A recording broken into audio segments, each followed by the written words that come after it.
शिक्षकों की बहाली में हुए पेपर लीक का आया मामला सामने, हुआ एक बहुत बड़ा खुलासा। नमस्कार, आप देख रहे हैं इस वक्त आर्यवर्त टाइम्स और मैं हूं आपके साथ अनन्या सहाय। क्या बिहार के अंदर शिक्षक बहाली को लेकर बिहार लोक सेवा आयोग की तरफ से जो दूसरे फेज की परीक्षा ली गई थी, उसका पेपर लीक हुआ था? यह बात इसलिए पूछी जा रही है क्योंकि इसको लेकर के अब एक बहुत बड़ा खुलासा हो गया है। अब इसके बाद एक बार फिर से बीपीएससी पर उठता हुआ सवाल दिखाई दे रहा है। चर्चा तो ऐसी है कि पूरे मामले में 3 कोचिंग के संचालक भी शामिल हैं। तो हम आपको बताते हैं आखिर पूरा मामला है क्या। असल में बात यह हुई है कि शिक्षक भर्ती परीक्षा के पेपर लीक मामले में ईओयू ने कोर्ट में चार्जशीट जमा कर दी है। जांच रिपोर्ट में चौंकाने वाली जानकारी भी मिल चुकी है। यह कहा जा रहा है इसमें कि माफियाओं ने टीआरआई 2 का पेपर लीक भी कर दिया था। इसको लेकर के अभी तक जो जानकारी ली गई है, सभी लोग दंग रह चुके हैं कि आखिर इतना बड़ा कांड हुआ कैसे, और वो हाईलाइट भी नहीं हुआ। जानकारी के मुताबिक आपको बताते चले कि टीआरआई 2 का प्रश्न पत्र विभिन्न जिलों तक ढोने वाली गाड़ियों में एक पिकअप का चालक भोजपुर का शिवकांत सिंह था। दिसंबर में परीक्षा से पहले शिवकांत सिंह और राहुल टीआरआई 2 का प्रश्न पत्र लेकर पटना से मोतिहारी तक के लिए निकले। शिवकांत ने बताया कि सराय टोल टैक्स पर पहुंचने पर राहुल ने गाड़ी रुकवा दी। वहां बिहार सरकार लिखी हुई स्कॉर्पियो और एक एल्ट्रोज आई। उससे 6-7 लोग उतरे। फिर पिकअप से प्रश्न पत्र वाला एक बॉक्स उठाकर स्कॉर्पियो में रख दिया गया। सुमित पिकअप में बैठ करके गया। स्कॉर्पियो व एल्ट्रोज में लगी हुई थी। इसके बाद राहुल पिकअप से निकल कर गया। पेपर वाले बॉक्स पिकअप में वापस रख दिए। इसके बाद शिवकांत और सुमित पेपर लेकर मुजफ्फरपुर से मोतिहारी डीएम के ऑफिस के लिए निकल चुके थे। शिवकांत ने पुलिस से यह भी कहा है कि मुझे पेपर लीक करवाने के लिए राहुल ने 5,000 रुपए दिए थे।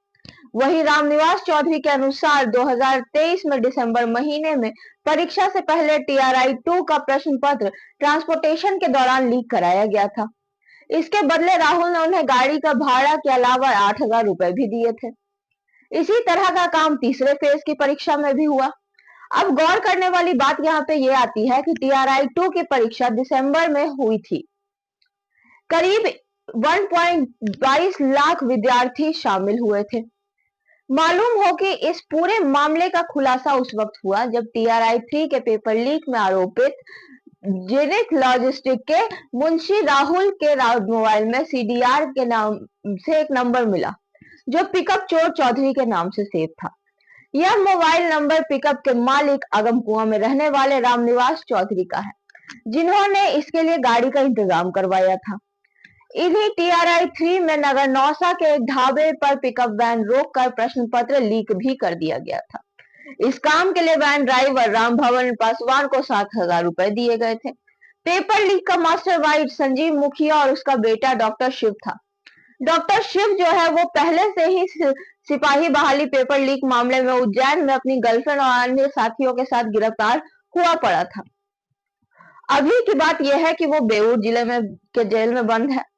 जेल में उसने अपने सहयोगियों को फोन पर निर्देश कर सबूत मिटाने का आदेश दिया। करण नाम के व्यक्ति ने राहुल का फोन फॉर्मेट कर सारे साक्ष्य डिलीट कर दिए।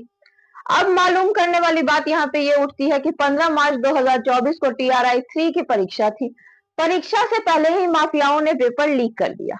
उसके बाद परीक्षा रद्द हो गई।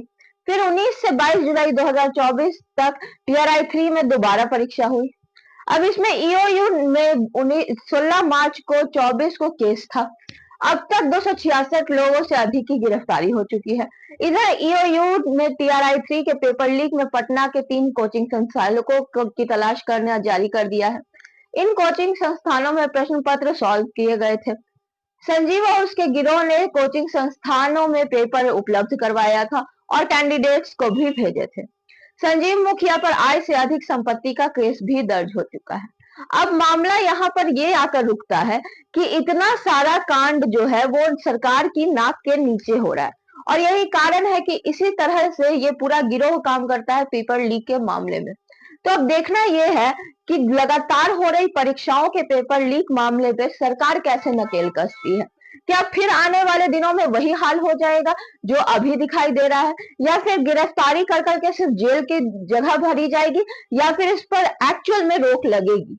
ये भी देखना बड़ा दिलचस्प होगा। तब तक के लिए बाकी अपडेट हम आप तक पहुंचाते रहेंगे। हमारे साथ बने रहिए और देखते रहिए आलिवुड टाइम्स।